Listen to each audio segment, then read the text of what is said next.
أعوذ بالله من الشيطان الرجيم. بسم الله الرحمن الرحيم. الحمد لله رب العالمين بارئ الخلائق أجمعين. الحمد لأهله والصلاة على أهلها.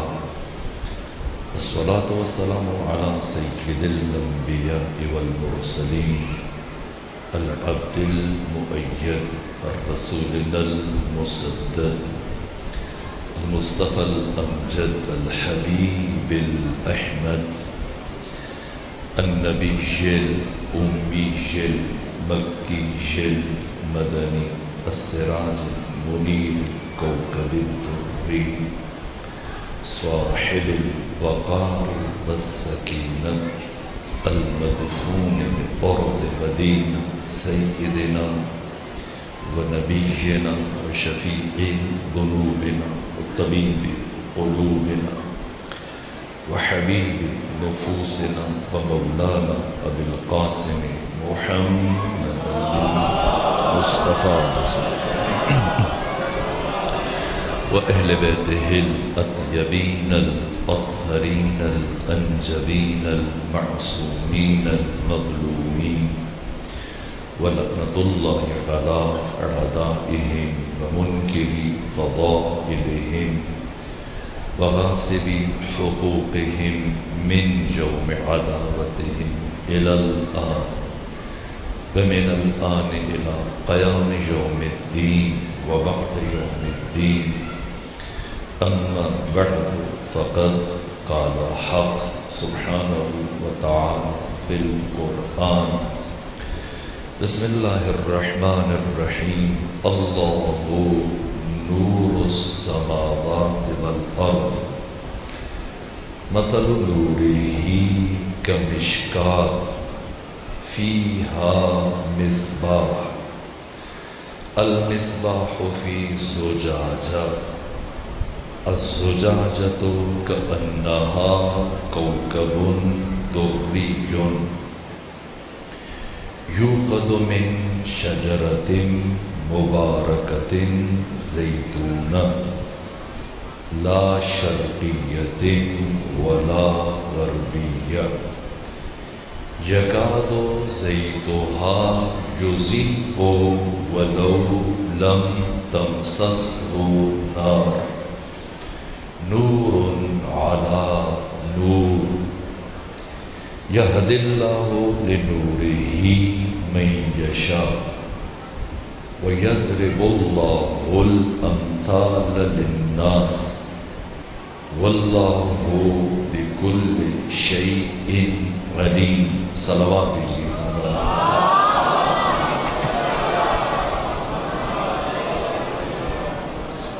خدا سبحان آپ سب کو اپنی حفظ و پناہ میں رکھے، حوادث سے روزگار سے محفوظ رکھے.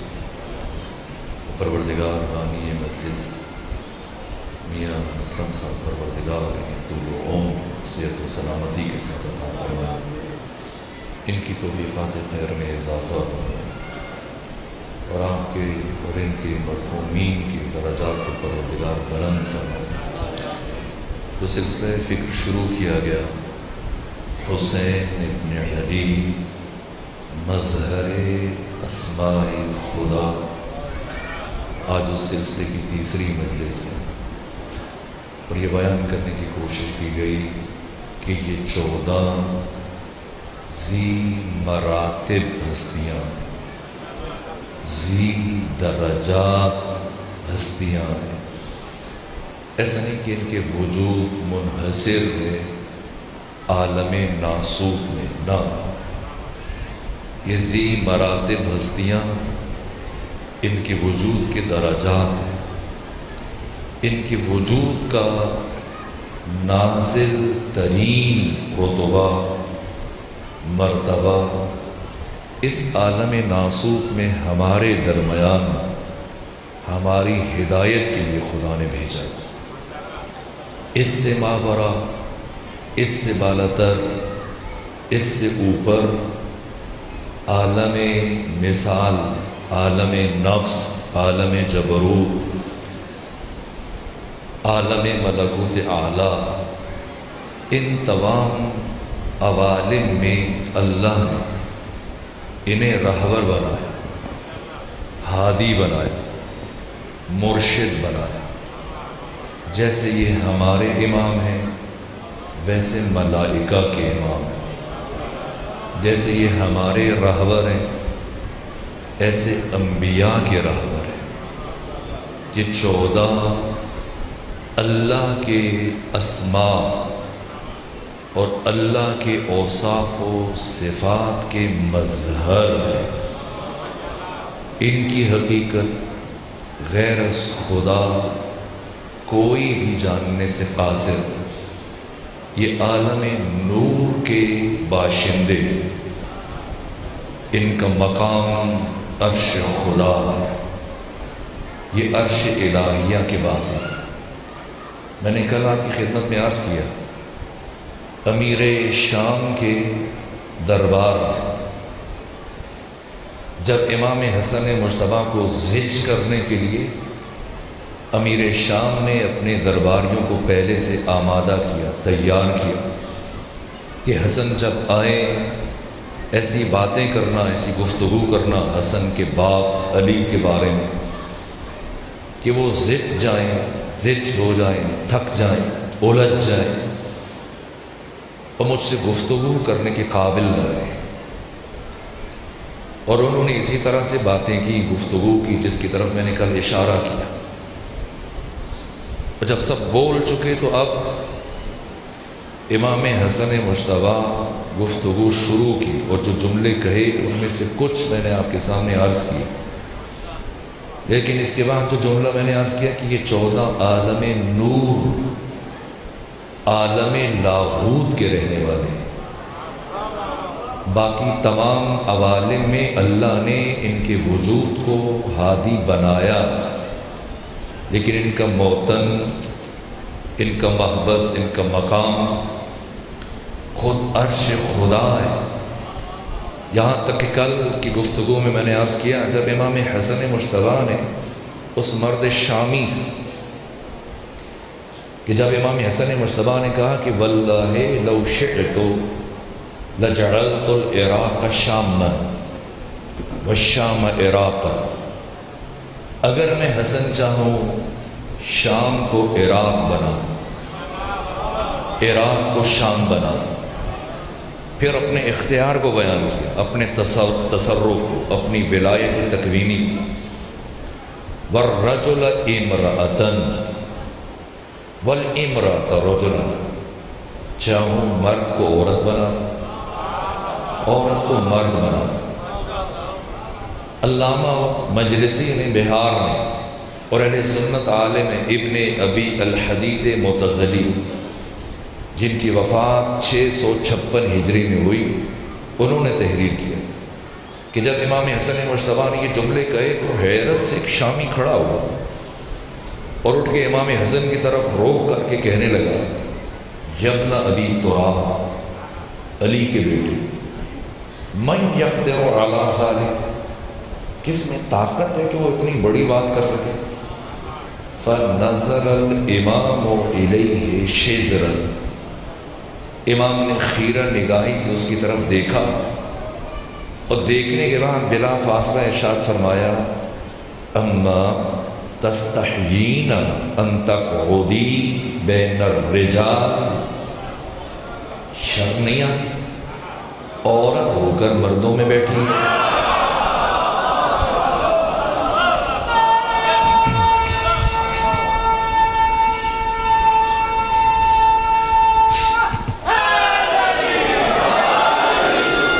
یہ تصرف ہے یا علی، یہ ولایت ہے، یہ تصرف ہے، یہ اختیار ہے۔ ادھر یہ لفظ آپ کی زبان سے جاری ہو رہے تھے، جملہ مکمل نہیں ہوا، وہ جنس تبدیل ہو گئی، اور جب جنس تبدیل ہوئی تو آپ اٹھی، اور جب اٹھی چلی، فناد، یہ ابن ابی الحدید نے لکھا، فناد الامام ان اقبہا، آواز دی، بات پوری سنو، مجھے للکارا ہے، مجھ پر طعنہ زنی کی، سنو، تم تو عورت بنی، تو گھر میں پہلے سے جو ایک عورت موجود ہے، کیا اب ایک گھر میں دو عورتیں رہیں گی؟ نہ، گھر جاؤ، قد صارت عیالک رجل، وہ عورت مرد بن چکی ہے، اب اس کی بیوی بن کے زندگی کرو۔ یہ کہا یہاں تک پہنچے گا؟ اور میں نے کہا ان 14 کا موتن عرش خدا، یہ عرش الہیہ کے باسی ہیں، ان کی حقیقت یہ عالم نور کے باشندے، غیر از خدا کوئی بھی ان کے مقام اور شرف کو نہیں جانتا، ان کی عظمت، ان کی فضیلت، ان کے کمال کو، ان کی بلندی کو، ان کے علو کو غیر از خدا نہ کوئی جان سکتا ہے نہ جانتا۔ ان 14 کا مقام کیا ہے؟ اس کی طرف امام حسن مجتبیٰ نے گفتگو کے اگلے سے جب یہ کام ہوا دربار شام میں، اب ذرا آپ چشم تخیل کو لے چلیں 1400 سال پہلے دربار شام میں، اور دیکھیں کہ باقیوں کی حالت کیا ہوگی۔ وہ جو تانا زنی کر رہے تھے، وہ جو بے ادبی کر رہے تھے، وہ جو گستاخی کر رہے تھے، جیسے یہ مرحلہ ہوا تو اب سناٹا ہے، سکوت ہے، خاموشی ہے، ایک عجیب کیفیت ہے، یہاں تک کہ ایک مرتبہ کچھ وقت گزرنے کے بعد امیر شام بولا کہ حسن مجتبیٰ یہ اچھی بات نہیں کہ آپ میرے گھر آئے، میرے شہر آئے، میرے ملک میں آئے، میرے دربار میں آئے، اور میرے درباریوں کے سامنے میرے ہی گھر میں آ کر آپ نے میری توہین کی، یا ابا محمد لقد فضحتنی، آپ نے میری اہانت کی، شرمندہ کیا، مجھے رسوا کیا۔ میرے گھر میں تخت میرا، تاج میرا، سلطنت میری، حکومت میری، رعایا میری، دربار میرا، میرے گھر میں آ کر آپ نے مجھے شرمندہ کیا، یا ابا محمد۔ جب یہ کہا تو اب امام حسن مجتبیٰ نے امیر شام کی طرف رخ کیا۔ میں اس کیفیت کو بیان نہیں کر سکتے کہ خود اب جس کی طرف رخ ہوا اس کی حالت کیا ہوگی، لیکن جب رخ کیا تو فرمایا سن اے لکڑی کے تخت پر بیٹھ کر فخر فروشی کرنے والے، سن ان العرش سریری اللہ نور السماوات والارض مثل نور ہی کمشکات، اور یہ حسن مجتبیٰ نور خدا دربار، دشمن کے دربار میں کہے لکڑی کے تخت پر بیٹھ کر فخر کرنے والے، سن ان العرش سریری، حسن مجتبیٰ کا تخت عرش پروردگار، ان العرش سریری والاحمد ضمیری، میرے ضمیر کا نام محمد مصطفیٰ ہے، وعلی امیری، میرے امیر کا نام علی ابن ابی طالب ہے، والحسین وزیری، اور میرے وزیر کا نام حسین ابن علی ہے، وجبریل فقیری، اور میرے گھر کے دروازے کے فقیر کا نام جبرائیل ہے۔ یہ کہا اور اس کے بعد ایک جملہ کا جس کے بعد پھر پورے دربار میں سناٹا طاری ہو گیا، فرمایا ان شئت اقل لک سیری، تو بھی انسان بنتا ہے یہ تجھے بھی کہہ دوں سیری۔ سمجھیں گے یہ سیری کا مطلب کیا ہے؟ جو عربی جانتے ہیں، یا اب تو حضرت گوگل آپ کی جیبوں میں ہے، نکالیں سرچ کریں، وہ سیری کا مطلب خود سامنے آ جائے گا۔ عرب میں، عرب کی دنیا میں اگر دو مرد آپس میں لڑیں اور ایک مرد دوسرے سے جان چھڑانا چاہے، بھائی جاؤ راستہ لو گھر جاؤ، تو کہتے ہیں سر سر سر، اور اگر مرد کسی عورت سے لڑے یا دو عورتیں لڑیں تو پھر سر نہیں کہتے، کہتے ہیں سیری، جاؤ راستہ لو۔ سامنے مرد ہو تو سر کہا جاتا ہے، سامنے عورت ہو تو سیری کہا جاتا ہے۔ سنیں امام حسن مجتبیٰ نے کیا کہا، فرمایا ان العرش سریری والاحمد ضمیری وعلی امیری والحسین وزیری وجبریل فقیری وان شئت اقل لک سیری۔ یہ کہا اور ایک مرتبہ سکتہ طاری ہوا، سناٹا طاری ہوا، خود سامنے والا جو کچھ دیر پہلے درگت بنتے ہو دیکھ چکا ہے، ایک لفظ زبان سے نکالے مبادا کچھ کا کچھ ہو جائے. اب سکوت ہے، سناٹا ہے. دربار، تمام درباری جو کچھ دیر پہلے تک گستاخیاں کر رہے تھے، اب کسی میں جرأت نہیں ہے کہ ایک لفظ کہے. اللہ کے جلال کو جلال آیا ہے اور سکوت اور خاموشی ہے. لیکن ایک کم ظرف نے اس سکوت کو توڑا اور خوشامد کرتے ہوئے کہنے لگا. کون؟ مروان بن حکم. مروان بن حکم کہنے لگا اے امیر شام، میں آپ کی ہمت کی داد دیتا ہوں، آپ کے حوصلے کی داد دیتا ہوں، آپ کی بردباری اور حلم اور برداشت کہ آپ نے حسن مجتبیٰ کی اتنی بڑی گستاخی کو برداشت کر لیا. اگر آپ کی جگہ پر میں ہوتا تو اب تک حسن مجتبیٰ کا سر اس کے تن سے جدا کر چکا ہوتا. یہ سنا تو امام حسن مجتبیٰ مروان بن حکم کی طرف متوجہ ہوئے اور تب بالآخر تو خاموش نہ رہ سکا. اے علی کے بیٹے کو قتل کی دھمکی دینے والے، تو نے رات اسے قتل کیوں نہ کیا تھا جو تمہارے گھر میں، تمہارے حرم میں، تمہارے حجرے میں موجود تھا؟ تب غیرت نہیں آئی، اب غیرت دکھا رہے. سن اے مروان، تمہاری حیثیت حسن مجتبیٰ کے نزدیک اس مچھر کی سی ہے کہ جب وہ کھجور کے درخت پر آ کر بیٹھتا ہے اور کچھ دیر بیٹھنے کے بعد جب اڑنے لگتا ہے تو کھجور کے درخت سے کہتا ہے کہ ذرا سنبھل کے، احتیاط کرنا، اب میں جا رہا ہوں، اڑنے لگا ہوں. اور کھجور کا درخت آگے سے جواب دیتا ہے کہ مجھے تمہارے بیٹھنے کا ہی کب پتہ چلا تھا کہ تمہارے اڑنے سے کوئی فرق پڑ جائے گا. تمہارا ہونا اور نہ ہونا اس دربار میں میرے لیے برابر ہے. یہ حسن مجتبیٰ ہے. حسن مجتبیٰ ولی خدا، کسی میں جرأت نہیں ہے کہ آپ کے سامنے ایک لفظ کہتا. دشمن کے دربار میں اپنا تصرف بیان کیا، اختیار. یہ ہے ولایت. یہ 14 اللہ کی صفات کے مظہر ہیں، یہ 14 اللہ کے اسماء کے مظہر ہیں، یہ 14 اللہ کے اوصاف کے مظہر ہیں. ان 14 کی ولایت ولایت مطلقہ ہے.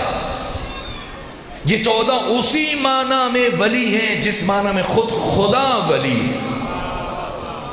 ان 14 کی ولایت میں اور خدا کی ولایت میں کوئی فرق نہیں سوائے ایک کے. جو ولایت خدا کی ہے وہی ولایت نبی کی ہے، جو ولایت نبی کی ہے وہی ولایت علی کی ہے، جو ولایت علی کی ہے وہی علی کی اولاد کی ہے. اللہ کی اور ان 14 کی ولایتوں میں کوئی فرق نہیں سوائے ایک کے کہ اللہ کی ولایت ذاتی ہے، اسے کسی نے ولی نہیں بنایا. اور ان 14 کو پروردگار نے اپنے فضل سے عطا کیا ہے، کچھ کم نہیں کیا. باقی جتنے بھی انبیاء ہیں اولیاء خدا ہیں، لیکن ان کی ولایت میں اور ان کی ولایت میں زمین آسمان کا فرق ہے. ان کی ولایت جزئی ہے، یہ 14 ولایت مطلقہ کے درجہ رفیعہ پر فائز ہے.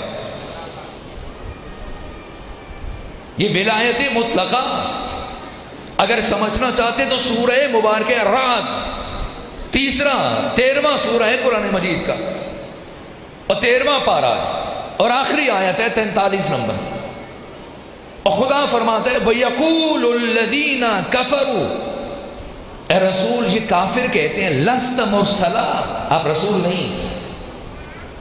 یہ کافر آ کر آپ کی رسالت کا انکار کرتے ہیں. قل، ان سے کہیے کفا باللہ شہیدن بینی و بینکم، تمہارے اور میرے درمیان میری رسالت اور نبوت کی گواہی کے لیے اللہ کافی ہے. اللہ کافی ہے. لیکن اللہ نے اپنی گواہی کو کافی نہیں سمجھا ہے، اس لیے کہ گواہ 2 ہونے چاہیے. اور پوری کائنات میں سے دوسرا گواہ کسے چنا گیا؟ قرآن بیان فرما رہے قل کفا باللہ شہیدن بینی و بینکم ومن عندہ علم الکتاب. دوسرا وہ ہے جس کے پاس ساری کتاب کا علم ہے. خود مولا متقیان سے پوچھا گیا امیر المومنین، آپ کو اپنی کون سی فضیلت سب سے زیادہ عزیز ہے؟ تو اب کتنی فضیلتیں ہیں کون بتائے؟ جب امام حسن مجتبیٰ کہہ رہے ہیں کہ لو قمت علی ھذا المقام، کھڑا ہو جاؤں دن مہینے نہیں سال ہاں سال، حولا فحولا، اور بیان کروں تو میں خود نہیں گن سکتا کتنے فضائل ہیں۔ صرف حبر الامہ مفسر قرآن حضرت عبداللہ ابن عباس رضی اللہ تعالی عنہ، وہ کہتے ہیں کہ میں نے اپنی زندگی میں جو وقت پیغمبر کے ساتھ گزارا، میں نے پیغمبر کی زبان سے علی ابن ابی طالب سے متعلق 23,000 احادیث سنی ہیں۔ ایک صحابی ہے اور 23,000 احادیث علی کی شان میں پیغمبر سے سنی ہیں، اور باقیوں نے کتنی سنی ہیں؟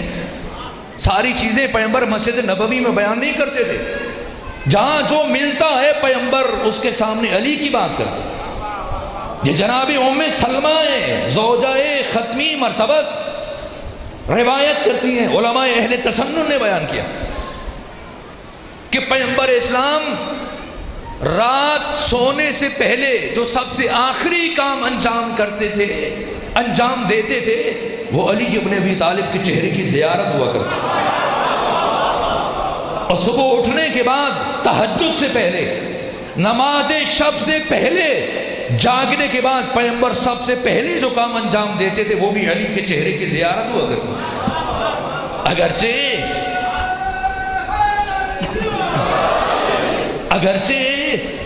اس سے تجھے بغض ہے، کدورت ہے، مگر وہ دین کی سب سے بڑی ضرورت ہے۔ اگرچہ اس سے تجھے بغض ہے، کدورت ہے، یہ مرحوم افسر عباس زیدی نے کہا، آپ کے لاہور کے عالم تھے، شاعر تھے، مگر وہ دین کی سب سے بڑی ضرورت ہے اس کے روح کی زیارت، عبادت خالق۔ خبر ہے کچھ کہ علی کتنا خوبصورت ہے کہ پیغمبر اپنے دن کا آغاز علی کو دیکھ کے کرے۔ رات سونے سے پہلے سب سے آخری کام یہ علی ہے، یہ علی کی عزت ہے، یہ علی کی محبت ہے۔ پیغمبر نے ایسا نہیں کہ جہاں 100 50 200 1000 5000 بڑا مجمع ہو تب علی کی بات کرتے تھے، نا، جب موقع ملتا تھا۔ امام حاکم نیشاپوری جن کی وفات 405 ہجری میں ہوئی، بڑے بڑے علماء اہل تسنن نے یہ روایت بیان کی ہے کہ وجود مبارک ختمی مرتبہ جب غار ثور سے نکل رہے تھے، 3 دن غار ثور میں قیام کیا ہجرت کے موقع پر، اور جب غار ثور سے نکلنے لگے تو آپ کا ساتھی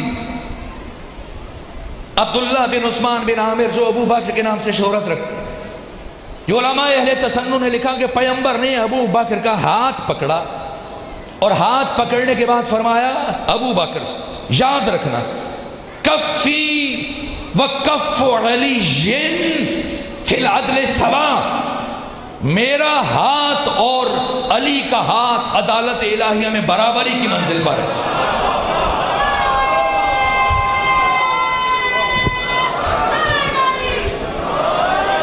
یہ امیر المومنین علی کتنے فضائل ہیں، خلوتوں میں جلوتوں میں مسلسل پیغمبر بیان کر رہے، ہر روز بیان کر رہے، مسلسل دن میں کئی مرتبہ علی کی بات کرتے۔ یہ ہزاروں لاکھوں فضائل جو پیغمبر نے بیان کیے، جو قرآن نے بیان کیے، لیکن خود جب امیر المومنین سے پوچھا گیا آپ بتائیں جتنے فضائل اللہ نے قرآن میں بیان کیے، پیغمبر نے بیان کیے، ان سب میں آپ کو سب سے زیادہ محبوب کون سا فضل ہے، کون سی فضیلت آپ سب سے زیادہ پسند کرتے ہیں؟ سب سے زیادہ محبوب فضیلت کیا ہے جو قرآن میں اللہ نے بیان کیا اور پیغمبر نے فرمایا؟ یہ سورہ رعد کی آخری آیت جو میں نے آپ کے سامنے پڑھی، تو سوال کرنے پوچھا کہ اس میں کون سی خاص بات ہے کہ یہ فضیلت آپ کو سب سے محبوب ہے؟ جواب یہ اس لیے کہ اس آیت میں خدائے لا شریک نے اپنے محبوب محمد مصطفیٰ کی رسالت پر گواہی کے لیے مجھے اپنا شریک قرار دیا۔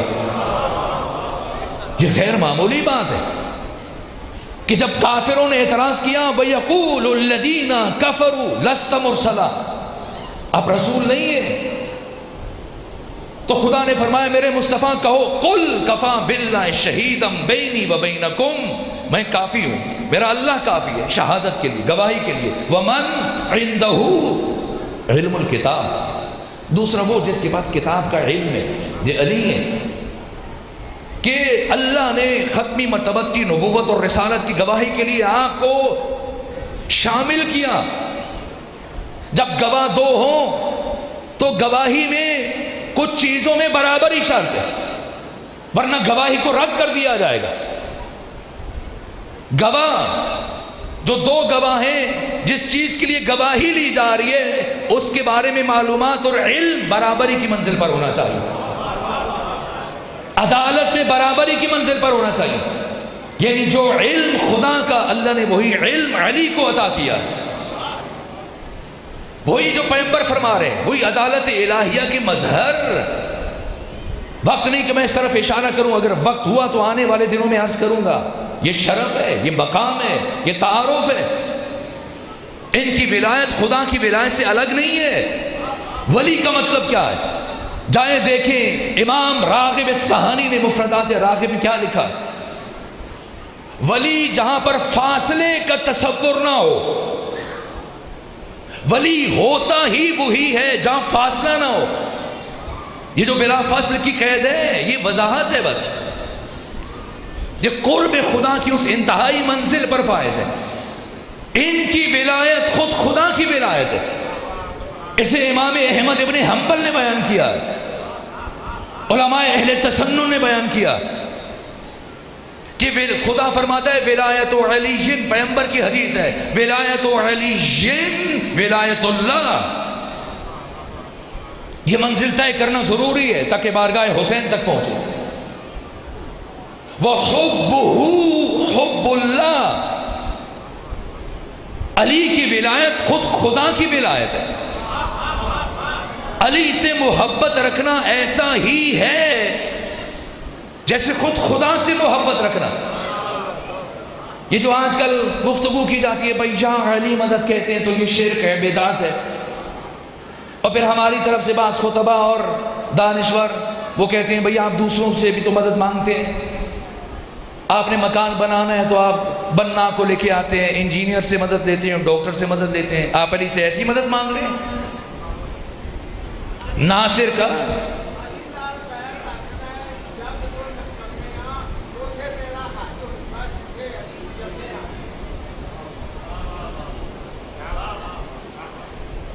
اب اس راز کو میں ابھی بیان نہیں کر سکتا، وقت کم ہے، جو آپ نے بات کہی میں عرض کر دوں گا۔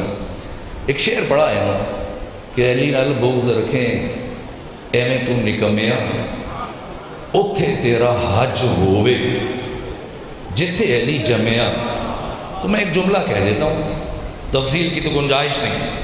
سوال یہ کہ اولین و آخرین میں سے صرف علی وہ ہستی ہے کہ جس کے نور کو اللہ نے خانہ کعبہ میں اتارا۔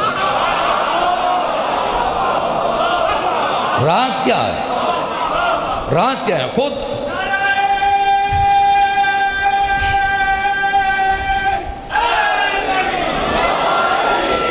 اسد اللہ غالب نے اسد اللہ غالب نے غالب عام شخص نہیں، غالب سے متعلق اقبال نے کہا کہ فکر انسان پہ تیری ہستی سے یہ روشن ہوا ہے، پرے مرغ تخیل کی رسائی تا کجا۔ یہ اقبال ہے۔ اقبال پہلے اپنے بارے میں کہتے ہیں کہ کی حق سے فرشتوں نے اقبال کی غمازی۔ ایک دن فرشتے دوڑے دوڑے خدا کے پاس گئے اور خدا سے جا کر میری شکایت کی۔ اقبال کہہ رہے ہیں کی حق سے فرشتوں نے اقبال کی غمازی، کیا گستاخ ہے، کرتا ہے فطرت کی ہنا بندی۔ یہ بڑا گستاخ ہو گیا اقبال۔ فرشتے جا کے خدا سے کہہ رہے ہیں، اقبال کہہ رہے ہیں گستاخ ہے، کرتا ہے فطرت کی ہنا بندی۔ سکھلائی فرشتوں کو آدم کی تڑپ، اس نے آدم کو سکھاتا ہے آداب خدا بندی۔ یہ اقبال جو اپنے بارے میں کہتا ہے کہ یہ بندہ حشر سے پہلے قیامت کر نہ دے برپا، لیکن جب غالب کی باری آئی تو کہا کہ گیسوئے اردو ابھی منت پذیر شانہ ہے۔ اردو پر اگر کسی کا احسان ہے تو اس کا نام اقبال کہتے ہیں غالب ہے۔ یہ غالب تخیل کا امام، جن سے متعلق اقبال کہیں کہ فکر انسان پہ تیری ہستی سے یہ روشن ہوا، ہے پرے مرغ تخیل کی رسائی تا کجا۔ انسانوں کو تب پتا چلا آپ کو دیکھنے کے بعد کہ جب سوچتا ہے تو کہاں تک سوچتا ہے، غالب کو عام شخص نہیں سمجھ سکتا۔ خود اقبال کہہ رہے ہیں کہ جہاں پر عام لوگ سوچنا چھوڑتے ہیں وہاں سے غالب سوچنا شروع کرتا ہے۔ مثال دوں، عام طور پہ چلے جائیں سنی شیعہ، کوئی بھی عالم بیٹھے، مولانا بیٹھے، دعا کرتا ہے پروردگار ہمیں جنت دے جا، پروردگار ہمیں جہنم سے بچا دے۔ اس سے بڑھ کر کبھی دعا سنی؟ اس سے آگے سنا ہے خدایا جنت دے دے، خواہش ہے کہ جنت چلے جائیں، جنت آخری منزل ہے، یہاں پر پہنچ کر بشر کی فکر رک رہی ہے، جہنم سے بچا لے۔ جہنم پر پہنچ کر انسان کی فکر ٹھہر رہی ہے، انسان یہی چاہتا ہے جہنم سے بچ جائے، جنت مل جائے۔ سنیں غالب، آپ نے بات کی تو میں اس لیے عرض کر رہا ہوں، غالب کیا کہتے ہیں؟ کہا میں بادخار ہوں۔ جہاں انسان سوچنا شروع چھوڑتا ہے وہاں سے غالب سوچنا شروع کرتے ہیں۔ کہا میں بادخار ہوں گر جنت نہ جا سکوں، کہا مجھ میں ایک بری عادت ہے، ایک گناہ کا مرتکب ہوتا ہوں، شاید اس وجہ سے میں جنت نہ جا سکوں۔ میں بادخار ہوں گر جنت نہ جا سکوں، حسرت ہے بعد مرگ میں کچھ کام آ سکوں۔ ٹھیک ہے، ہو سکتا ہے خدا مجھے جنت نہ لے جائے، میں جہنم چلا جاؤں، لیکن میں ضائع نہیں ہونا چاہتا، میری حسرت ہے کہ وہاں پر بھی میں ضائع نہ ہوں، کسی کام آؤں۔ غالب کس کام آنا چاہتے ہو؟ کہا میں بادخار ہوں گر جنت نہ جا سکوں، حسرت ہے بعد مرگ میں کچھ کام آ سکوں، ایندھن بنا دے مجھ کو جہنم کا یا خدا، ہر دشمن علی کا کلیجہ جلا سکوں۔ یہ غالب ہے، یہ غالب ہے۔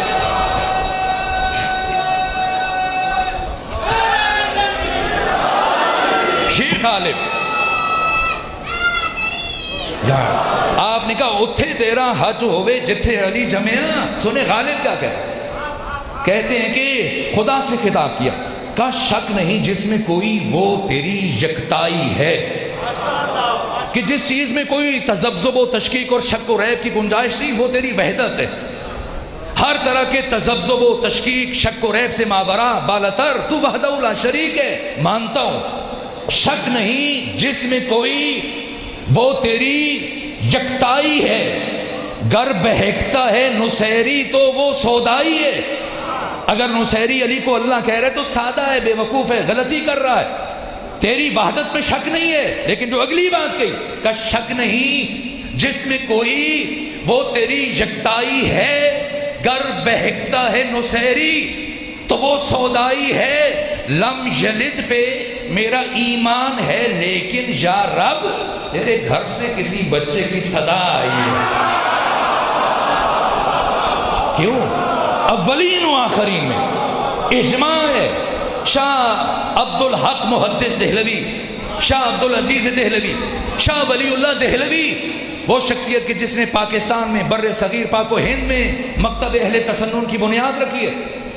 کہا کہ علماء جمہور کا اجتماع ہے کہ ولد علی فی جوف الکعبہ، جرت نہیں کسی میں کوئی انکار کرے، صرف علی وہ ہستی ہے کہ آپ کی ولادت کعبہ میں ہوئی۔ سوال یہ تو مانتے ہیں کہ علی کی ولادت کعبہ میں ہوئی، کیوں کعبہ میں ہوئی؟ شہید حق شہید مرتضیٰ مطہری نے یہ سوال اٹھایا۔ وہ کہتے کیا ممکن تھا کہ کعبہ کے علاوہ کسی اور مقام پر علی کی ولادت ہو سکتی؟ ممکن تھا؟ تو جواب دیتے ممکن نہیں تھا۔ کیوں ممکن نہیں تھا؟ کسی نبی کی، یہاں تک کہ ابراہیم نے بنایا ہے کعبہ، اسماعیل نے بنایا، کسی نبی کی ولادت ہو جاتی۔ کیوں پیغمبر اسلام امام الانبیاء سید الرسل محبوب خدا خاتم الانبیاء آپ کی ولادت بھی کعبہ میں نہیں ہوئی؟ تو کیوں پیغمبر کی ولادت کعبہ میں نہیں ہوئی؟ اور کیوں علی کی ولادت کعبہ میں ہوئی؟ کہ اس لیے پیغمبر کی ولادت خانہ کعبہ میں نہیں ہوئی کہ پیغمبر اللہ کے جمال کے مظہر ہیں، جمال خدا کے مظہر ہیں، رحمت خدا کے مظہر ہیں، اور علی اللہ کے جلال کے مظہر ہیں، اور اللہ کے جلال کے ظہور کی تجلی کو صرف اللہ کے گھر خانہ کعبہ ہی تحمل کرنے کی صلاحیت رکھتا ہے۔ اور آپ کی شہادت مسجد میں ہوئی، کیوں؟ اس لیے کہ آپ کی شہادت کے بارے گراں کو صرف اللہ کا گھر مسجد ہی تحمل کرنے کی صلاحیت رکھتا ہے۔ یہاں سے آگے بڑھیں گے آنے والے دنوں میں اگر ممکن ہوا، لیکن جو بات چھوڑی ہے، یہ 14 اولیاء خدا ہیں، ان کی ولایت خدا کی ولایت، ان سے محبت کرنا ایسا ہی ہے جیسے خدا سے محبت کرنا، ان سے مدد مانگنا ایسا ہی ہے۔ یہ صفائیاں مت دیجیے، یا علی مدد کیوں کہہ رہے؟ نہیں میں تو وسیلے کے طور پہ کہہ رہا ہوں۔ آپ سے کس نے کہا آپ وسیلے کے طور پہ مانگے؟ آپ نے تو علی کو سمجھا ہی نہیں ہے۔ علی کون ہے؟ یا ہم کہیں دیکھیں، آپ ڈاکٹر کے پاس بھی تو جاتے ہیں، اس سے مدد نہیں مانگی ہے، آپ علی سے ایسی مدد مانگ رہے ہیں۔ جو انجینئر سے نقشہ بنواتے ہیں اس سے بھی تو رجوع کرتے ہیں، گھر بنواتے ہیں معمار سے بننا سے۔ سمجھیں علی کون ہے؟ یہ علی کا نوحہ ہے، علی کا درد ہے۔ علی فرماتے ہیں انزلنی الدہر، زمانے نے مجھے اتنا گرا دیا، حتی یقال علی و فلاں، یہاں تک کہ کہا جاتا کہ علی اور فلاں، بھلا کہاں علی اور کہاں وہ؟ جس کے ساتھ علی کا تقابل کیا جا رہا ہے۔ خمینی بت شکن فرماتے ہیں کہ جس نے علی کا کسی کے ساتھ تقابل کیا اور افضل قرار دیا، یہ اللہ کی بارگاہ میں گنہگار ہے۔ علی کو افضل قرار دے کہ مفضول کسے قرار دے رہے؟ علی کا تو انبیاء کے ساتھ تقابل نہیں کیا جا سکتا، آپ کس کے ساتھ تقابل کر رہے ہیں؟ اللہ کی قسم کھا کے کہہ رہا ہوں، آدم سے لے کر عیسیٰ تک ایک کم 1,24,000 انبیاء کے سارے فضائل کو ترازوئے عدل کے ایک پلڑے میں رکھو، اور علی کے فضائل کو دوسرے پلڑے میں رکھو، علی کا پلڑا وزنی نظر آئے گا۔ علی کون ہے؟ علی کی ولایت خدا کی ولایت ہے۔ سمجھے؟ غدیر کے بعد غدیر۔ اب میں مجبور ہوں یہ جملے دہرانے پر، یہاں تک کہ امام ہشتم امام علی ابن موسیٰ الرضا، وقت ختم ہوا تو مختصر کروں، امام علی ابن موسیٰ الرضا 200 ہجری میں مامون الرشید کی دعوت پر جب مدینہ سے خراسان جا رہے تھے، 20 سال آپ کی امامت ہے، 17 سال مدینہ میں گزارے، آخری 3 سال خراسان میں، اور جب خراسان جا رہے تھے بازار نیشاپور پہنچے تو وہاں پر کم سے کم 1.5 لاکھ افراد نے آپ کا استقبال کیا ہے، 1.5 لاکھ افراد نے، جن میں سے شبلی نعمانی اور اہل سنت علماء نے لکھا کہ 24,000 سے 28,000 قلمدان تھے، بڑے بڑے محدث تھے۔ اشتیاق ہے، آج جہاں ٹھوکر نے ازبیک میں مجلس ہے، میاں اسلم صاحب اور ان کے افراد اور عزیزوں نے بہت دن پہلے سے تیاری شروع کی، اشتہار لگائے، دعوتیں دی، بلایا۔ آپ چلیے آج سے 1400 سال پہلے یا 1300 سال پہلے کوئی اشتہار نہیں ہے، کوئی اطلاع نہیں ہے، کوئی واٹس ایپ نہیں ہے، کوئی فیس بک نہیں ہے، کچھ نہیں ہے، بس سنا ہے لوگوں نے کہ فرزند فاطمہ مدینے سے چل چکے، ایک شوق ہے، ایک انتظار ہے، اور دھڑا دھڑ لوگ جمع ہو رہے ہیں، خیمے نصب کر رہے ہیں، یہاں سے گزریں گے۔ نیشاپور میں جب پہنچے امام تو 1 لاکھ سے 1.5 لاکھ افراد، یہ مورخین نے لکھا، موجود ہیں، اور 24 سے 28,000 قلمدان ہیں۔ امام مسلم بن حجاج، امام اسماعیل بخاری جنہوں نے بخاری اور مسلم لکھی، ان کے اساتید بڑے بڑے محدث موجود ہیں، امام احمد ابن حنبل موجود ہیں۔ ایسے میں جب امام علی ابن موسیٰ الرضا کی سواری بازار نیشاپور میں پہنچی تو ایک مرتبہ چونکہ آپ کی جان کو خطرہ تھا تو کئی عماریاں ایک جیسی تھیں اور پردے گھرے ہوئے تھے، نہیں پتا کہ فرزند فاطمہ کون سی عماری میں سوار ہے، لیکن جو مسلسل کئی دنوں سے کئی گھنٹوں سے انتظار کر رہے تھے، اس انتظار میں کہ یوسف فاطمہ کے رخ جمال کی زیارت کا شرف حاصل کریں گے، تو جب پہنچے تو شور بلند ہوا، فرزند رسول آپ کی زیارت کے انتظار میں کھڑے ہیں، ذرا رخ جمال سے پردہ ہٹا دیجیے۔ جب شور اور اصرار بڑھا، آپ نے عماری کا پردہ ہٹایا، اور جب پردہ ہٹایا اور لوگوں کی نگاہیں جب آپ کے چہرے پر پڑ رہی تھیں، بے ساختہ اشک جاری تھے اور گریے کی آواز بازار نیشاپور میں بلند ہوئی، یہاں تک کہ آپ نے عماری کا پردہ گرا دیا اور سواری آگے چلی، چند قدم طے کیے، مجمع سے دوبارہ شور اٹھا، فرزند رسول اپنی زیارت کا شرف عطا کیا ہے، کچھ سنا دیجئے، کوئی حدیث بیان کر دیجئے۔ جیسے یہ خواہش ہوئی تو دوبارہ پردہ ہٹایا اور فرمایا سنو، مجھ سے میرے بابا موسیٰ کاظم نے، ان سے ان کے بابا جعفر صادق نے، ان سے ان کے بابا محمد باقر نے، ان سے ان کے بابا علی زین العابدین نے، ان سے ان کے بابا حسین ابن علی نے، ان سے ان کے بھائی حسن مصطفیٰ نے، ان سے ان کے بابا علی ابن ابی طالب نے، ان سے رسول اسلام نے، اور ان سے اللہ نے یہ فرمایا۔ وزن کریں گے، اس کا وزن سمجھیں گے۔ کسی نے سند تو نہیں مانگی، لوگوں نے تو حدیث کا مطالبہ کیا، پھر سند کیوں تو بیان کر رہے ہیں؟ دنیا کو بتانے کے لیے کہ کوئی یہ نہ سمجھے کہ کسی سے سن کے سنا رہا۔ نہ، میرا سلسلہ میں مدرسہ الہیہ کا فارغ التحصیل، وقت نہیں کہ اس کی وضاحت کروں، لیکن ایک جملہ عرض کروں۔ امام احمد ابن حنبل نے جو اس مقام پر موجود تھے، امام احمد ابن حنبل 4 امام اہل سنت کے، امام شافعی، مالک ابن انس، نعمان بن ثابت، ابو حنیفہ، ان 3 کو ملائیں تب بھی امام احمد ابن حنبل کی برابری نہیں کر سکتے۔ 2.5 لاکھ احادیث کے حافظ ہیں احمد ابن حنبل، جن کی وفات 241 ہجری میں ہوئی۔ بازار نیشاپور میں آپ کی عمر 36.5 سال تھی، یہاں تک کہ جیسی امام علی ابن موسیٰ رضا پہنچے اور آپ شامل ہیں، آپ نے سلسلہ سنا، یہ امام احمد ابن حنبل کے الفاظ ہیں جو محدثین نے لکھے، اہل سنت علماء نے لکھے، کہ بازار نیشاپور میں یہ سلسلۃ الذہب، ہر محدث کا اپنا سلسلۃ الذہب ہے۔ جیسے ام المومنین عائشہ، جن سے ہزاروں کی تعداد میں احادیث نقل ہوئی ہیں، ان کا اپنا سلسلۃ الذہب ہے۔ اگر اہل حدیث برادران بیٹھے ہیں تو وہ اس بات کو بہت بہتر سمجھ رہے ہیں کہ اگر 100 افراد ام المومنین عائشہ سے حدیث نقل کریں، ان کو وہ اس حدیث کو اہمیت نہیں دی جائے گی جو آپ کا بھانجا عروہ بن زبیر آپ سے حدیث نقل کرے، اور عروہ بن زبیر سے آگے 100 افراد حدیث نقل کریں، کسی کو وہ اہمیت نہیں دی جائے گی جو محمد ابن مسلم ابن شہاب زہری نقل کرے۔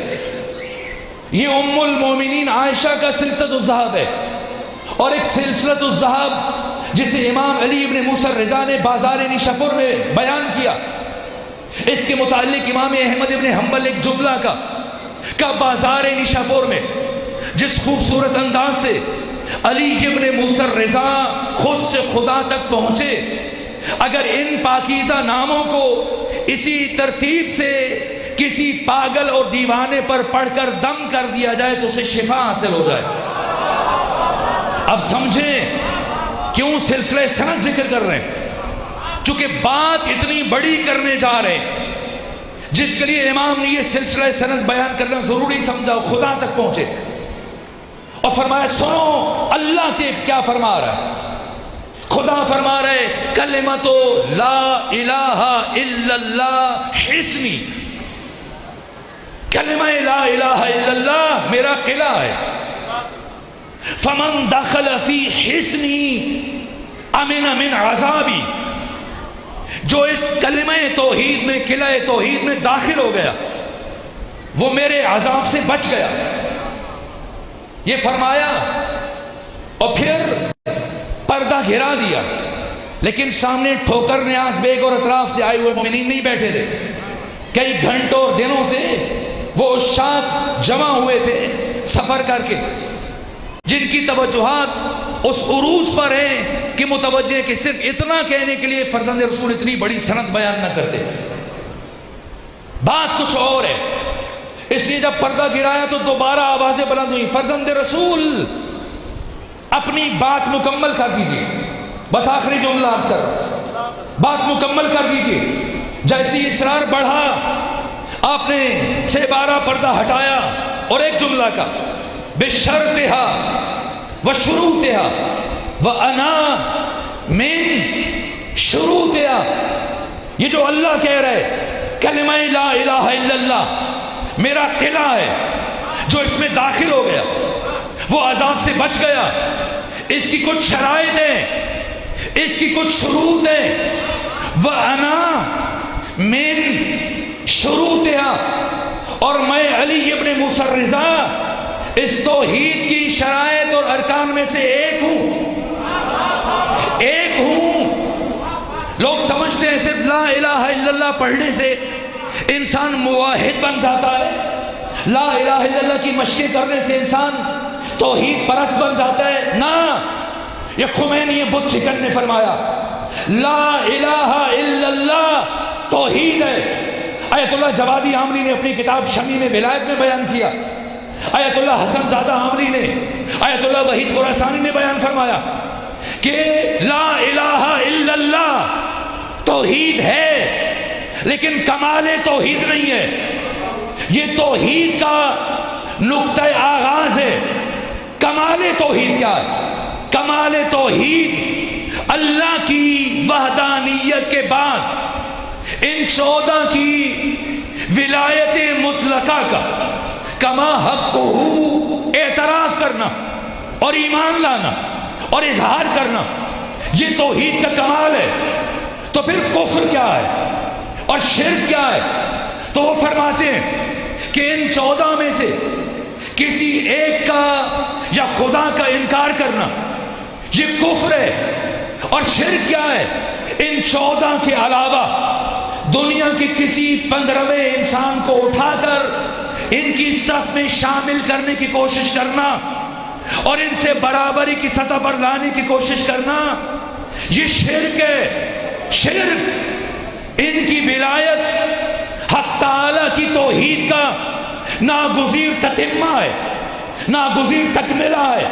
جس طرح سے امام علی نقی الہادی نے فرمایا بنا تمت کلمت التوحید، ہم 14 سے توحید خدا مکمل ہوتی ہے۔ ان کی ولایت وہی ہے جو خدا کی ولایت ہے، ان سے مدد مانگنا ایسا ہی ہے جیسے خود خدا سے مدد مانگنا۔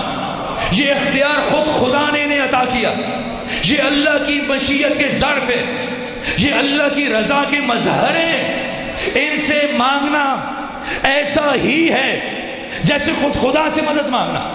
آپ کی مرضی ہے کہہ دیجئے یا اللہ مدد، کوئی حرج نہیں ہے، اللہ سے مدد مانگنی چاہیے، اللہ مدد کرتا ہے۔ آپ کی مرضی ہے کہیے یا اللہ مدد، اگر جی چاہتا ہے تو کہیے یا رسول اللہ مدد، اور اگر جی چاہ رہے کہ علی سے مانگے تو کہیے یا علی مدد، اگر جی چاہتا ہے کہ حسین سے مدد مانگے تو کہہ دے یا حسین مدد، اور اگر جی چاہتا ہے امام زمانہ سے مدد طلب کرے تو یا کہہ دیجئے یا مہدی مدد۔ جس سے بھی مدد مانگیں گے مدد مل جائے گی، اللہ سے مانگے تب بھی ملے گی، نبی سے مانگے تب بھی ملے گی، علی سے مانگے تب بھی ملے گی، جس سے مانگیں گے مدد مل جائے گی۔ لیکن اگر کوئی بدبخت اپنے دل میں علی ابن ابی طالب کا بغض رکھتے ہوئے یا اللہ مدد کہے گا، مدد تو نہیں ملے گی، لعنت یقیناً مل جائے گی۔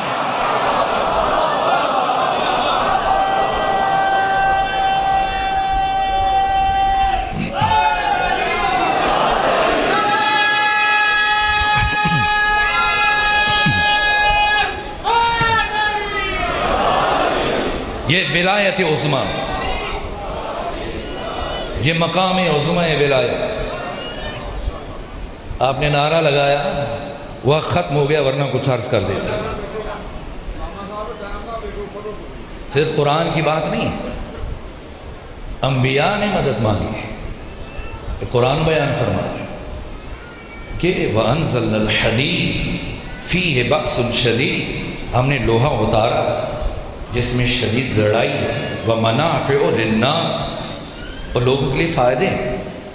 وَلَيَعْلَمَ اللَّهُ، اور اللہ جانتا ہے، مَن يَنصُرُهُ، کون ہے اس کے دین کا مددگار، وَرُسُلَهُ، اور اس کے رسولوں کا۔ رسول جمع ہے، عربی میں جمع 3 سے شروع ہوتی ہے، تو وہ کون ہے مددگار؟ اس کو میں اب ممکن ہوا تو آنے والے دنوں میں عرض کروں گا، شرمندہ ہوں وقت ختم ہو، ورنہ میں بات کو ادھورا کوشش کرتا ہوں کہ نہ چھوڑوں۔ یہ نظام عظمی ولایت ہے، نظام ولایت توحید حق کا ناگزیر تتمہ ہے، تکملہ ہے۔ اس نظام عظمی ولایت کو بچانے کے لیے حسین ابن علی نے 28 رجب کو مدینہ چھوڑا اور 5 دن سفر کر کے 3 شعبان مکہ پہنچے، 4 مہینے 5 دن مکہ میں رکے، 8 ذی الحج کو مکہ چھوڑا، اور جب مکہ سے چلے تو آج حسین کی طبیعت منقلب ہے، اس لیے کہ کربلا کوفہ میں جو کیفیت ہے وہ سفیر حسین کی شہادت آج کہا گیا کہ میں جناب مسلم ابن عقیل کی شہادت عرض کروں۔ کون ہے مسلم ابن عقیل؟ جب امام حسین کو مکہ میں آئے ہوئے 1 مہینے سے کچھ وقت اوپر گزر گیا، 1 مہینہ 12 دن، تو قیس ابن مصہر سیداوی اور سعید بن عبداللہ حنفی اہل کوفہ کے خطوط لے کر آئے، جن میں امام کو کوفہ کی دعوت دی گئی۔ یہ 15 رمضان المبارک ہے، اور امام حسین نے 5 دن توقف کیا، اور 5 دن کے بعد جناب مسلم ابن عقیل کو ان 2 شخصیتوں کے ساتھ روانہ کیا۔ لیکن مقاتل اور سیرت کی کتابوں میں جملے درج ہیں کہ امام حسین نے مسلم ابن عقیل کو بھیجنے سے پہلے توقف کیا کہ عباس کو کوفہ بھیجوں یا مسلم کو کوفہ بھیجوں۔ ہر 2 کا مقام حسین کی بارگاہ میں برابری کی منزل پر ہے۔ اب پڑھ لیجیے، جو جملے امام حسین کے جناب ابو الفضل عباس کے لیے ادا ہوئے، بعین ہی وہی جملے جناب مسلم ابن عقیل کے لیے آپ نے ادا کی۔ دونوں کی زیارتیں پڑھ لیجیے، ہر 2 کی زیارتوں میں بھی وہی الفاظ۔ ابو الفضل عباس کو امام حسین نے اپنے خیمے کا ستون قرار دیا، اور یہ جملے جناب مسلم کے لیے تھے۔ اور قیس ابن مصہر سیداوی کو جو خط لکھ دیا اہل کوفہ کے نام، کیا جملے ہیں! اہل کوفہ، قد ارسلت الیکم اخی وابن عمی وثقتی ومعتمد، اہل کوفہ میں تمہاری طرف کسے بھیج رہا ہوں؟ اپنے بھائی کو، اپنے ابن عم کو، اپنے معتمد کو، جس پر حسین کو بہت اعتماد ہے۔ مسلم ابن عقیل حسین کے نمائندے، ان کی ہر بات کو میری بات سمجھتا۔ یہ عجیب ہے، اگر وہ شخصیت ہے، کوئی رابطہ تو نہیں ہے بظاہر دنیاوی اعتبار سے، کوفہ میں اگر معمولی کمزوری سرزد ہو جائے تو امام حسین کی بات کی ساری محنت ضائع ہو جائے۔ صحیفہ کربلا کی تمہید کا نام مسلم ابن عقیل، غیر معمولی شخصیت، وہ شخصیت کے جب آپ کو روانہ کیا تو امام حسین کی عجیب حالت، بہت دیر تک سینے سے لگا کے رکھا مسلم ابن عقیل کو، اور پھر ہر 2 اتنا روئے کہ حسین ابن علی غش کھا گئے۔ جناب مسلم ابن عقیل امام حسین سے 6 سال چھوٹے ہیں، امام کی عمر 57 سال ہے اور جناب مسلم ابن عقیل کی عمر 51 سال ہے، امیر المومنین کے داماد ہیں۔ یہ مسلم ابن عقیل بھتیجے ہیں، جن سے متعلق پیغمبر اسلام کا یہ جملہ کہ جب آپ سے سوال کیا گیا کہ آپ عقیل سے اتنی محبت کیوں کرتے ہیں، پیغمبر اسلام نے فرمایا انی احب عقیلا حبین، میں 2 وجوہات کی بنا پر عقیل سے محبت کرتا ہوں۔ ایک، یہ ابو طالب کا بیٹا ہے، دوسرا اس کا بیٹا مسلم میرے حسین پر قربان ہو جائے گا۔ یہ مسلم ابن عقیل 6 شوال کو کوفہ پہنچے، اور پھر 18,000 افراد نے آپ کے ہاتھ پر بیعت کی، اور آپ کے میزبان ہانی بن عروہ کو جب عبید اللہ ابن زیاد نے گرفتار کیا تو 4,000 مذہبی جوانوں کے ساتھ آپ گئے اور دارالعمارہ کا محاصرہ کیا۔ عبید اللہ ابن زیاد کے پاس کوئی بڑی فوج نہیں، چند 100 سپاہی تھے۔ جب مسلم ابن عقیل نے محاصرہ کیا تو ایک مرتبہ گھبرا گیا، ڈر گیا، تو اس نے کوفہ کے عمائدین اور سرداروں کو بلایا مخفی دروازے سے اور ان کے سامنے تجوریوں کے منہ کھول دیے، کہا یہ سب مال لے لو اور جا کر اپنے افراد کے ذریعے 4000 کے لشکر میں افواہ پھیلاؤ کہ رات میں یا سحر میں یزید ابن معاویہ کا 20,000 پر مشتمل لشکر آ رہا ہے، جو آ کر پھر کسی کی پرواہ نہیں کرے گا، سب کو قتل عام کرے گا اور گنہگاروں کے بدلوں میں بے گناہوں کے سر کاٹے جائیں گے، عورتیں بیوہ ہوں، بچے یتیم ہوں، اموال کو لوٹ لیا جائے، بیت المال ضبط کر لیا جائے۔ یوں افواہیں پھیلائی گئیں، اور جیسے یہ افواہیں کوفہ میں گردش کرنے لگیں، عورتیں آئیں اپنے بیٹوں کو، بیویاں آئیں اپنے شوہروں کو اٹھا کے لے کے چلی گئیں۔ دن میں 4000 افراد تھے، لیکن جب جناب مسلم ابن عقیل نے عشاء کی نماز ادا کی صرف 10 افراد رہ گئے، 10 افراد۔ اب نماز ادا کرنے کے بعد مسلم ابن عقیل چل رہے ہیں اور وہ 10 افراد بھی تاریکی کا فائدہ اٹھا کر ایک ایک کر کے الگ ہو رہے ہیں۔ ایک مرحلہ آیا کہ مسلم ابن عقیل اکیلے ہیں اور پورے کوفہ میں کوئی جائے پناہ نہیں جہاں پر قیام کریں، یہاں تک کہ ابو سعید کے گھر کا انتخاب کیا، پہنچے، رات گزاری، لیکن جاسوسوں نے عبید اللہ ابن زیاد کو خبر کر دی کہ ابو سعید نے مسلم ابن عقیل کو گھر ٹھہرایا۔ اس نے 1000 سپاہی روانہ کیے حضرت کو گرفتار کرنے کے لیے، لیکن حضرت وہاں موجود نہیں تھی۔ البتہ اس نے ابو سعید اور ان کے بیٹے کو گرفتار کیا اور لا کے دونوں کے سر قلم کیے اور ان کے گھر کو نظر آتش کر دیا۔ اہل کوفہ گھبرا گئے، ڈر گئے، یہاں تک کہ اب کوئی جناب مسلم کو پناہ دینے کے لیے تیار نہیں۔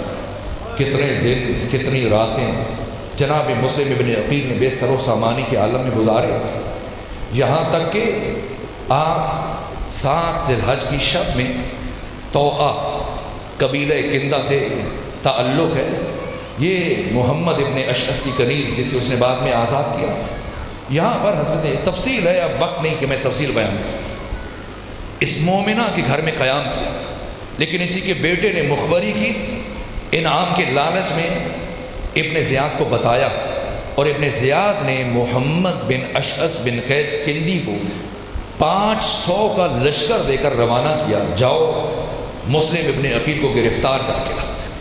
یہ 500 کا لشکر جب پہنچا ہے اور جب اطلاع ملی جناب مسلم ابن عقیل قرآن مجید کی تلاوت کر رہے تھے، تو ایک مرتبہ قرآن بند کیا، تو نے عرض کیا جناب مسلم آپ گھر کو ڈھال بنائیں، اگر باہر نکلے تو یہ جلدی آپ کو قتل کرنے میں کامیاب ہو جائیں گے۔ فرمایا میری غیرت اجازت نہیں دیتی کہ میری وجہ سے تمہارے گھر کی حرمت پائمال ہو جائے اور دشمن کے سپاہی تمہارے گھر کے اندر داخل ہو جائے۔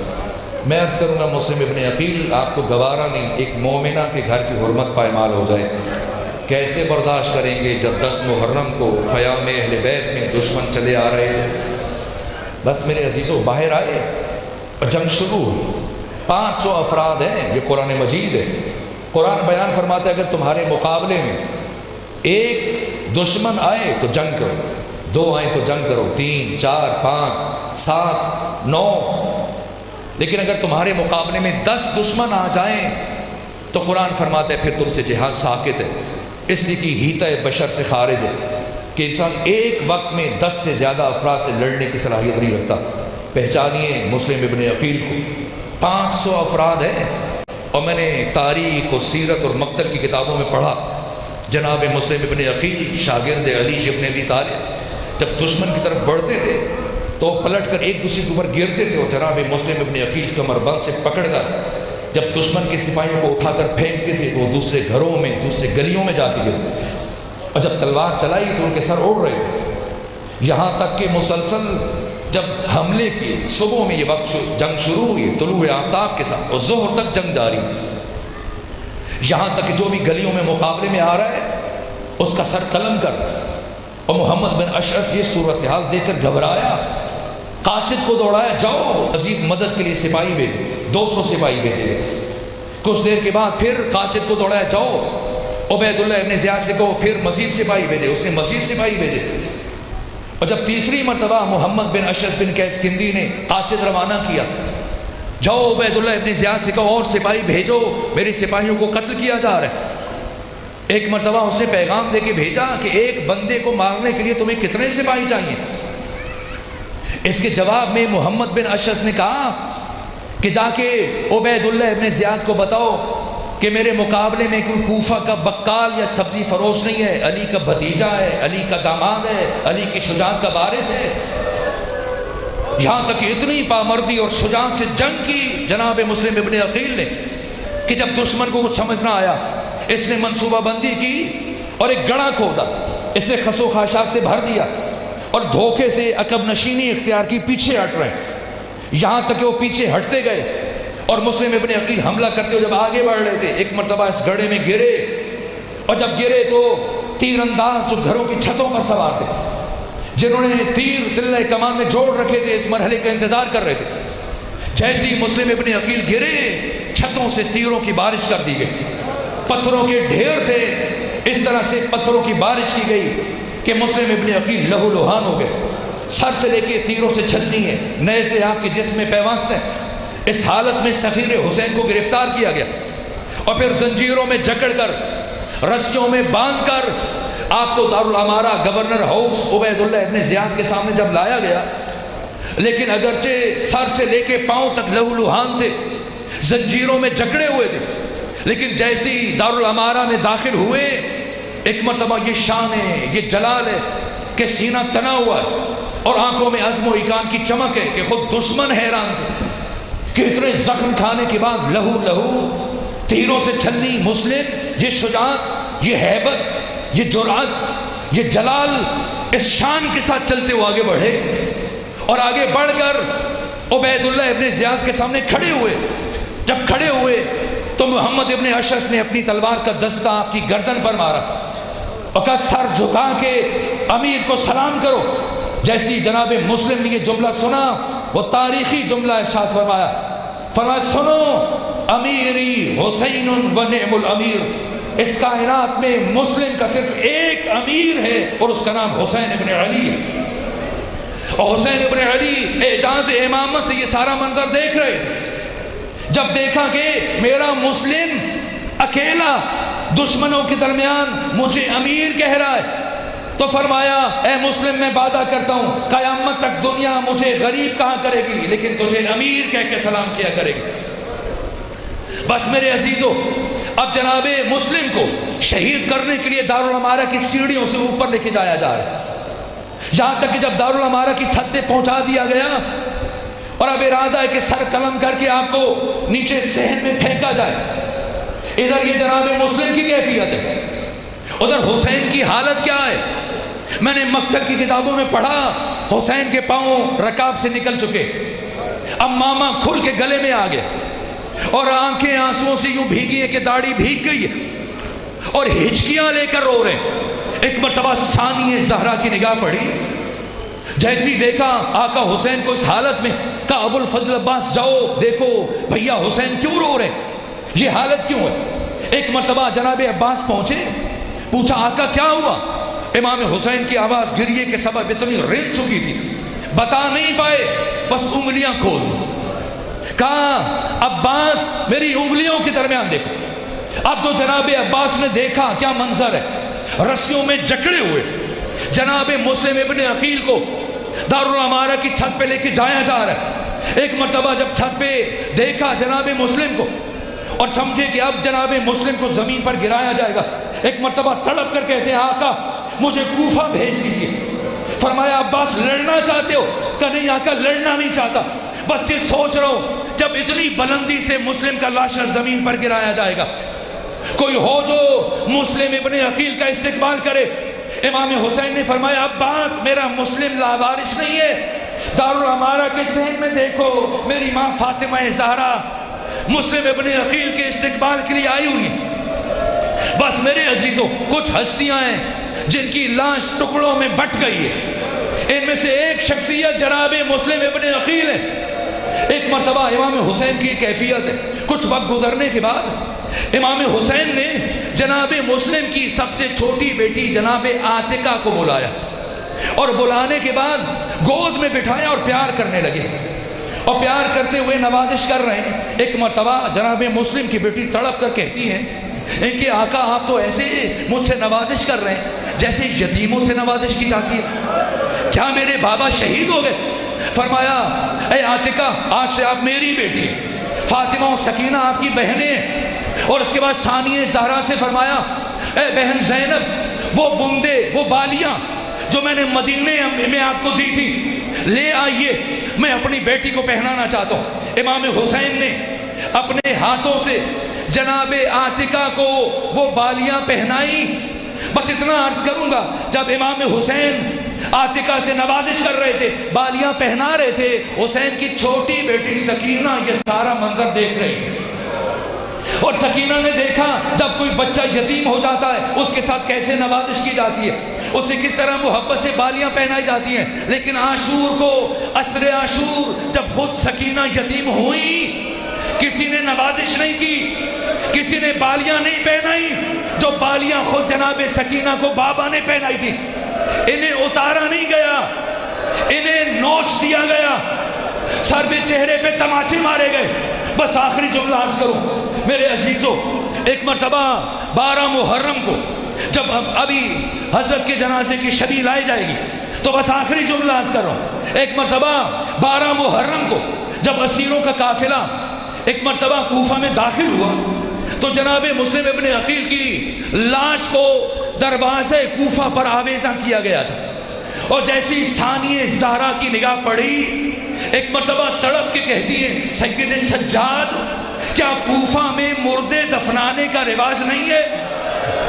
اور اس کے بعد جو جملہ کا کہ سید سجاد ہماری بیٹی عاتقہ کو سنبھالو، ایسا نہ ہو عاتقہ کی نگاہ اپنے باپ کے اس جسم میں بے کفن پر پڑھے، یہ بچی برداشت نہیں کر پائے گی. لیکن اسی اثناء میں جناب عاتقہ کی نگاہ اپنے بابا کے لاشا میں پڑھی، وہی گری، وہی شہادت ہو گئی. انا للہ و انا الیہ راجعون.